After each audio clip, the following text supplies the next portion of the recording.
Welcome to our first podcast ever. Yeah. I'm Kevin. I'm Don. This is my dad. And we thought we'd create a podcast around book reviews. So I was talking to my dad, and I was like, my dad reads a lot of books, and thought maybe other people want to hear about the books he reads. So how many books a month do you read? I read about 4 or 5 a week, so 16 to 20 in a month. I would consider that a lot. So I thought we'd do this maybe once a month, once every other month, just picking out of those 20 to 40 books, what are your favorites? Sounds good. With that many books, what do you like to read? I like several genres. I think fantasy is my favorite. Science fiction, military, high adventure, space operas, Xanthia, Eastern cultivation novels. I think the ones I'm enjoying the most right now are LitRPGs. There's a lot of authors doing LitRPG right now. He got me to read LitRPG for the first time a couple months ago, and it was entertaining. So we'll hear more of those. With that many books that you've read, I'm a little bit curious about how you'd rate most of them. I mean, are you super picky? Are you super general? Like, is everything a 10? I'm probably not strict enough in my rating. I'm more interested in the author's ability to make me feel a character than I am in their ability with the language. I can put up with a lot of technical problems if they can pull me into the book and make me feel like one of the characters. Okay. And I thought I would clarify. In our rating system, a 10 is not like the most best book ever. It's an excellent book, and you should definitely read it. Yes. And we rated them from 1 to 10 of how interesting they are. And we rated whether there was a lot of sex in the book. I know I prefer not to read books with a lot of sex in them, so it's nice to be able to go, just cut those out. And we rate them as to how much foul language is found in them. And we also rate them as to how much violence there is in it, and whether that violence is put there to make you throw up because of all the gore that's... Sure. Enough about the prelude. Let's talk about the first book. Okay. First book is The Wandering Inn. Okay, and who's it by? It's by Pirate Abba, which is obviously a pen name. He writes a delightful story about a land, a world where there are multiple species, drakes and gnolls and antinium and human and Dolahan, and they're all different species that are all on this world, and many of them are fighting each other. There's a war going on.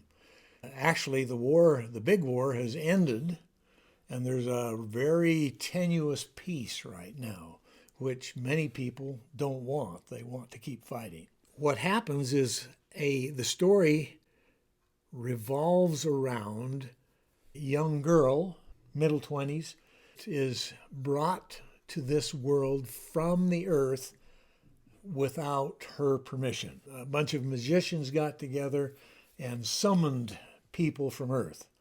And the story revolves around Erin, this young lady, and her friend Ryoka, who were both summoned and meet for the first time here in this land.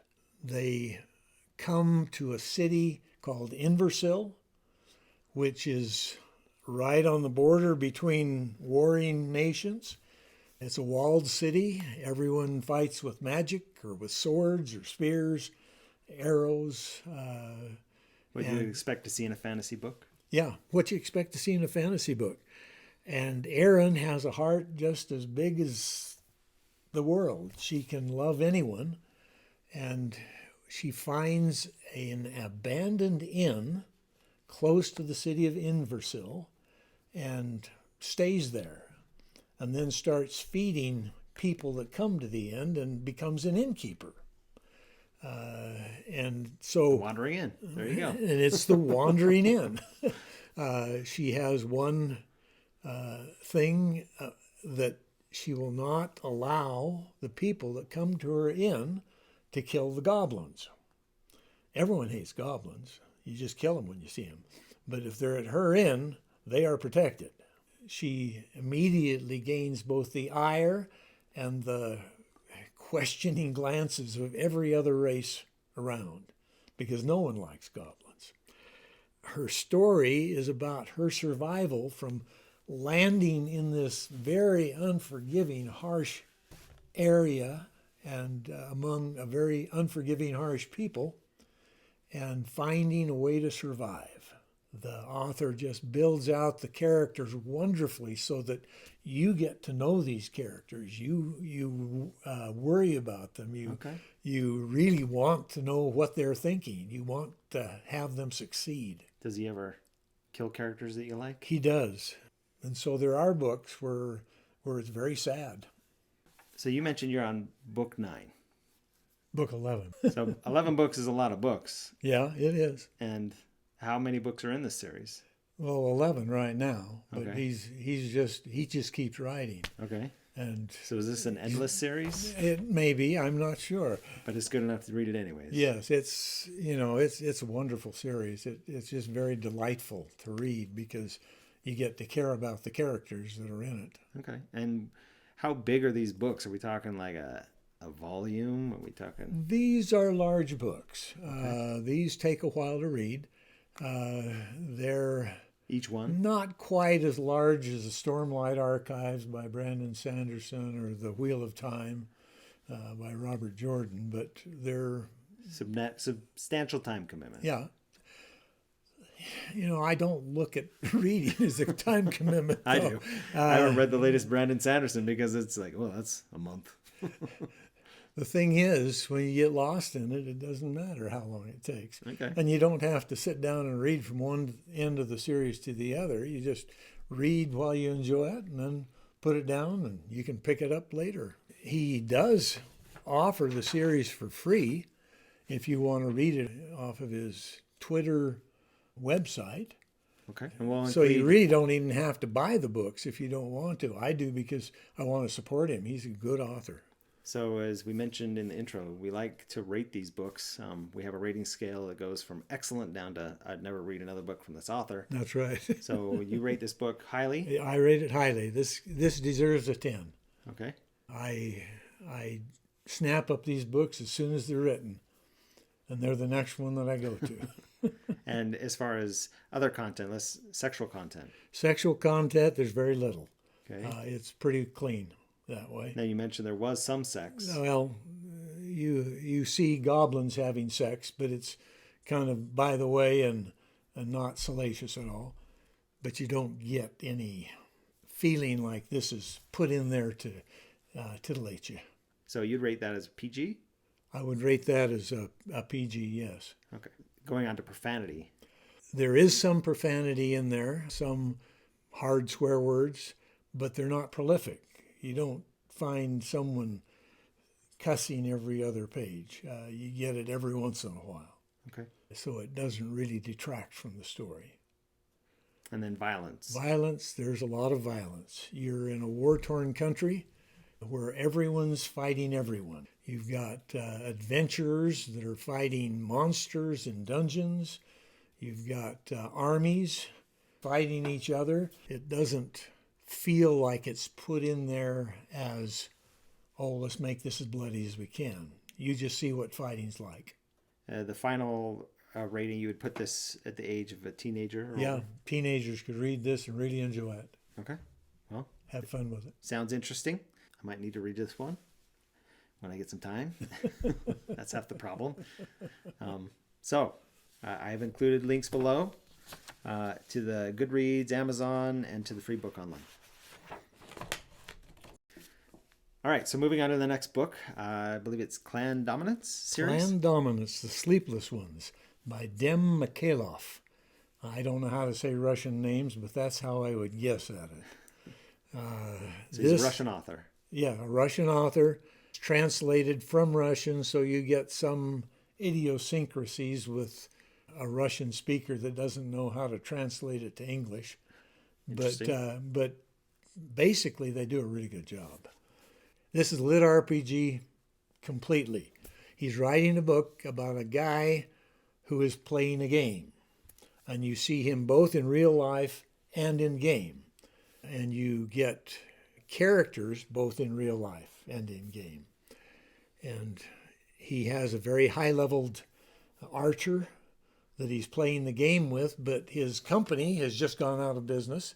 He has no prospects. He has no money. He's on the outs with his parents. He worked at this company so that he could pay the subscription fees to play the game. So World of Warcraft type of Yeah, that kind of thing. When he loses his job, he goes to a friend of his, and he's the head of a clan in the game. Very rich, but he's still a childhood friend of Roz. And so he goes to his friend and says, I need some money. And he asks to borrow just enough money to pay next month's rent to get into the game. And his friend instead decides to try and hire him.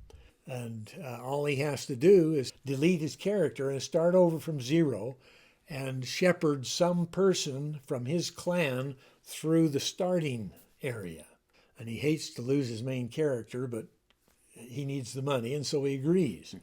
And he gets the character and he gets in game and then finds out that person that he's supposed to be shepherding isn't ready and won't be for a couple of days. And so he spends 3 days in this starting area doing every quest that he can find. And he does them superlatively. He's going to try and make the characters in game, the NPCs, like him and give him a real high rating. And he gets such a high rating that things start to happen that have never happened before. He gets quests that no one else has ever received. And in the process, he gets a spell that everyone in the game has been looking for since the game started. And so he's in trouble in game if anyone finds out that he's the navigator. Okay. But the trouble is, there's so much money riding on this that it's multi-million dollars out of game too. And so he's afraid they're going to come for him out of game, kidnap him and torture him until he's willing to give it up. Suddenly he has to rethink everything he's doing, trying to hide what he has and still get a high enough character level that he can cast this spell when it's needed. Okay. And How much of the story have you revealed? Any? Not much. Part of the first book. Okay. And so it's a wonderfully written book. It just keeps you right there the whole time. Nothing ever goes in a straight line. You think, okay, he's going to be going this way, and ping-pongs off to the side because something forces him to. And he keeps running into unbelievable luck and unbelievable opportunities that clans start to notice him. And he gets his name on boards because he's the first to have done this. And he's still trying to hide himself. Yeah, he doesn't want that in game. And so it gets really interesting.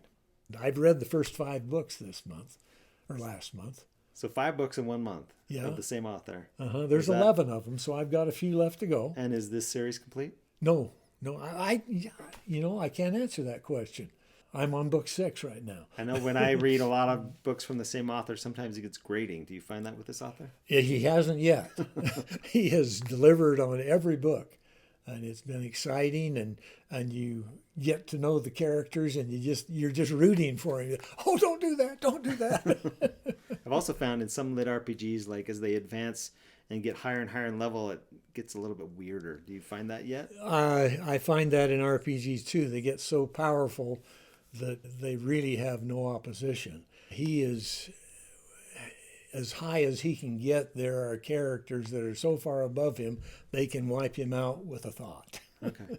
And so he's tiptoeing around and making alliances and trying to make alliances without giving anything away, and it gets really interesting. So let's talk ratings for a moment. Okay. You rated this one a 10 as well. I give it an excellent rating. It's one of the better lit RPG books I've ever read. Sexual content, you gave it a little bit higher rating on this book. Yes, mature, because by the 3rd book, he and his girlfriend are together. They're hiding together, and it doesn't describe anything, but you know that there's stuff going on. Okay. For profanity, there is a limited use of hard profanity.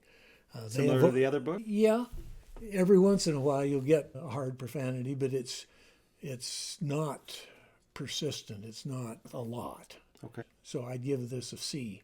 Okay. For profanity. And that's an A through what scale? Well, it's A, B, C, P, profane. Okay. A, B, C, P. And then for violence, it's violent.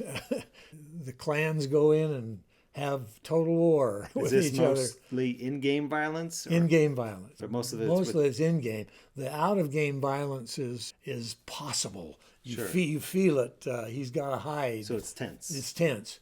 But the in-game violence is right there.